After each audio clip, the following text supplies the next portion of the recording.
What up, man? What's going on? Channing Tatum, Roofman, it's one of those movies everyone walks out smiling from the theater. That's what I felt when I left.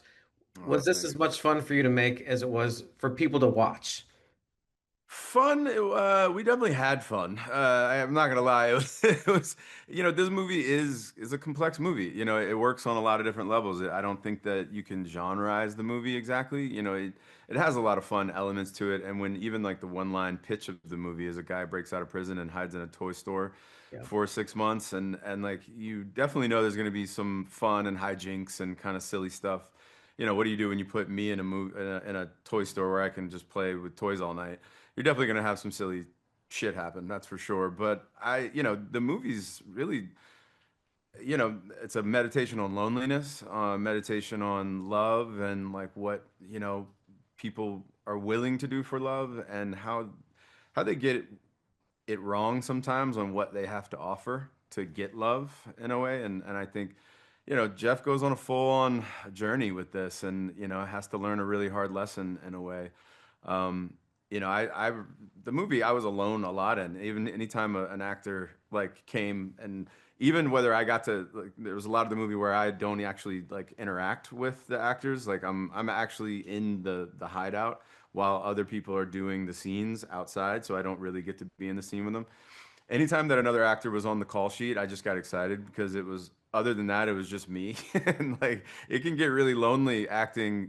There's the crew and you got your director and your camera guys and everything, and you're just sitting there. But I underestimate how nice it is to have someone in a scene with you where you can like play with them and you're just not the only person there. So it was a lot of fun, and it was more fun when people were there. But then the movie is such a beautiful thing. We really tried to make a movie that was kind of sweet but sad, and funny, but yet still had like some, I don't know, fear in it in a way. Like I remember reading the script and I was like yelling at the script. I was like, Don't do that. Like, just stop doing whatever whatever reason that you're doing that for. Just stop it. You don't need to do that." And so it just really makes you care. I just love this movie so much. Yeah, and this, I mean, from what I understand, this started with a walk in the park with Derek C in France. What was your connection to him, and what ultimately made you decide, yeah, I want to do this film? And because he wrote it for you, basically, right? So that's Yeah. pressure. Yeah, Derek and I almost did a movie together 20 years before. I guess it was 19 years before, right when we first met at Sundance. He had seen Guide to Recognizing Your Saints, and he actually offered me Blue Valentine. And at that time, I wasn't. I read the script, and I was like, God, this is the saddest thing I've ever read. And I just at that time in my life had never been in a relationship like that. Now I could do it in like I could do it almost without no hands. But I just didn't believe, I think, in myself enough to really pull that off. I feel like and he did. He believed in me enough, but we didn't end up jumping off the cliff together, the creative sort of, cliff together then. And then I met him again 20 years later. We took a walk in Prospect Park, I mean, almost 4 hours or something. And he didn't mention this movie one single time. And we just, sort of got to know each other. We talked about everything. We talked about movies, but nothing that he was making. He wasn't like sort of, I was never like, hey, what do you got going on? We just sort of walked around the park and talked about life and everything, and art. And then we parted ways, and 6 or 7 months later, I get a call that he had written a script for me, and I was like, "What?" And yeah, and he had wrote, he had already had a draft of Roofman, I think, and then he and Kurt Gunn went and sort of wrote it with my voice, I guess, in their minds, and then they sent it, and I read the thing in one sitting, and that's not a usual thing for me. I'm a very slow reader, and I just read it, called him up. We had another like almost 6 hour walk in Prospect Park, and I was in on page like, I don't know, 10. I just, he had somehow written a movie or a character that I am very different from, but also feel like I have so much in common with in a way. Just in sort of, I don't, it's really hard to explain that without getting very woo woo and sort of like psychotherapy stuff. Just, I think how we deal with certain elements of our lives and love and family and yeah, just lots of things. But so I related to him. But Jeff's is a wild character, and he just can't somehow get out of his own way. And maybe that's what I kind of gravitate towards. Yeah. And he's a real character, but he's not like a historical figure. So you don't have No. to imitate every part about him. You can really, what did you want to bring into the character yourself? And because he is so likable, regardless of, doing some once in a while terrible things. And you really play that perfectly. Yeah, I think the need to like perform for love, or and for him that was like performing, get to have money to be able to provide in lavish ways and give things to like give gifts and things like that to the people that he loves. I very much relate to. That was a thing I think we both have in common. I feel like I need to perform for from the people that I love to love me back in any way, shape, or form, whether that's like being the best dance dad or whatever it is. I really want to go over and above. Like I was, wearing tutus and things for my little for my little girl when she was little. I did never got to meet Jeff, and like you said, he's not a public figure. People won't know. I only had 3 photos of him. Like so, I didn't really know how he moved. I knew he was pretty lithe. I knew he was pretty wiry of a guy, and he was in shape. But he was pretty lean. He was not a bigger, kind of bulkier guy. So that was like the first idea of like I was like, all right, I need to be able to like sort of look like the couple pictures that I had, and I started losing weight and not being like sort of this thick neck jock. And then that actually kind of brought me to some other part of like what I felt in the exploration of Jeff was just this like emptiness. Like he just had this hole in him that he couldn't fill up somehow. And he wanted family and love so much. And he just somehow, no matter how much he poured into this thing that he wanted, he just got less and less back. And once if he'd have met someone like Lee before he went into prison, maybe he would have been different, someone that just loved him for who he was and maybe taught him that lesson before he made all the mistakes that he made. And I definitely understand about making mistakes. I think we all do as humans, and I think that we're all probably 1 or 2 decisions away from making enough decisions that you can be in a very, very bad place very quickly. And Jeff made a lot of bad decisions that kind of left him with less decisions that even end him anywhere good. And Kirsten Dunst, you didn't meet until the shoot. Was that purposeful and um, such great chemistry? She's awesome in this. Oh, she's so good. I really, she is the heart of the movie. Like she really is. Derek talks about it a lot. He's like, I wasn't sure what this movie was going to be until he actually talked to the real Lee. He was like, I'm not sure if it was going to be like this weird, sort of like strange thriller action movie or something. And then he met Lee, and she just still had so much love for Jeff. Like she kind of recounts it as like some of the best moments and times of her life. It was an adventure being with him, and he knew then sort of what the tone of the movie was going to be. And I think Kirsten just she's the perfect foil for that. She just like I was really nervous to act with her because she's such an icon. I've seen her in every single thing, almost every I'd say almost every single thing she's ever done. And I was pretty nervous just because I don't know, you're acting with a real legend and somebody that's been doing it at the highest level. She's never been bad in one single thing she's ever done. And I'd never really met her. I'd said hi to her one time that she doesn't remember. But I just wasn't sure who she really was. I didn't know if she was this kind of like tough, hard to like crack nut, or if she was gonna be warm or cool. I just had no clue. And and Derek's a smart director. He's really crafty and kind of wily with the way he sort of manipulates and kind of sets these situations up for to get a real reaction that he can know that is a real reaction on screen. And so I think he knew how nervous I was to meet her, and he used that. And so he kept us away from each other all before we filmed. We never even had a conversation of like on the phone even about, how are you? Like, how are you going to play this? How do you feel about, this thing? The very first time that I truly had any real like connection with her was when I walked into Red Lobster for the very first take, and I think a lot of that first take is in the movie. I'd say like I think Derek said about he's like 70% of the first take is in the movie, even though we shot all day on that. Like, and he's but Derek's always searching for that what he calls that like Haley's Comet. He's just comes every what do you say 77 years or something like that. And he's like it's just once it goes by it's gone and he doesn't want to waste that in like rehearsal or something and because you're always trying to get it back but it's never gonna be exactly like it was the first time you saw it. So it was beautiful. As soon as I walked in, all my nerves just went away because as soon as I locked eyes with Kirsten, like she's just so warm and she's just like one of these salt of the earth humans that just wants to take care of you. She takes care of you by standing in her own like sort of power and her own like sort of assurance of who she is as a human. And I don't know, I couldn't have done this movie without her. Well, Derek actually, when we spoke to him, he talked about some of these meetings as with us as well, and he said there might have been one that was more awkward, and that's the first time you met Peter Dinklage, and it happens to be when you're running naked through a toy store. So, Yeah. can you verify or deny? I can verify, very, very much verify that I had a lot of like, awkwardness on that.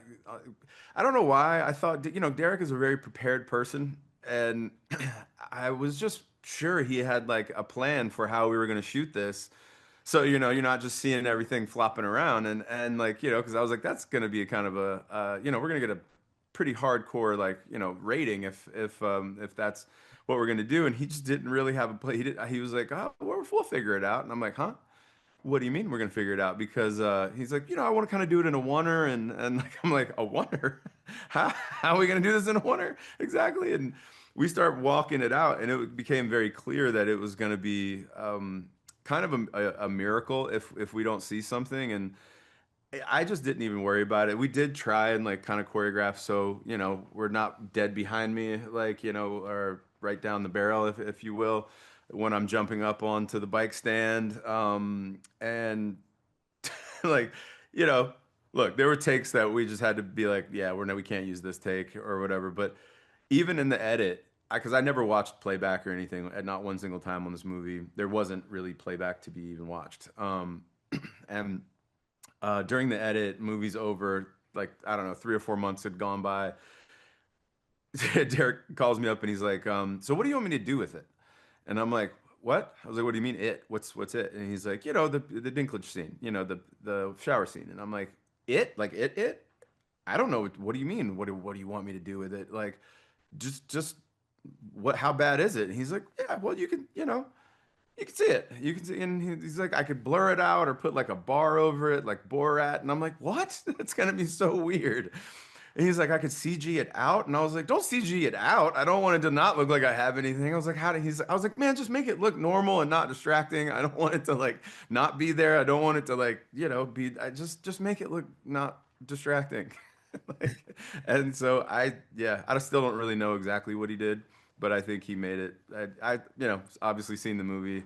I'm not embarrassed of it, so it's fine.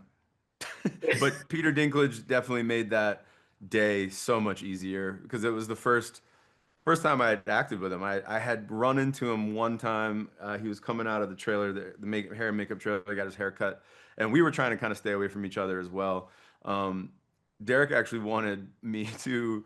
We were trying to keep. He was trying to keep who Peter was going to play like an absolute secret.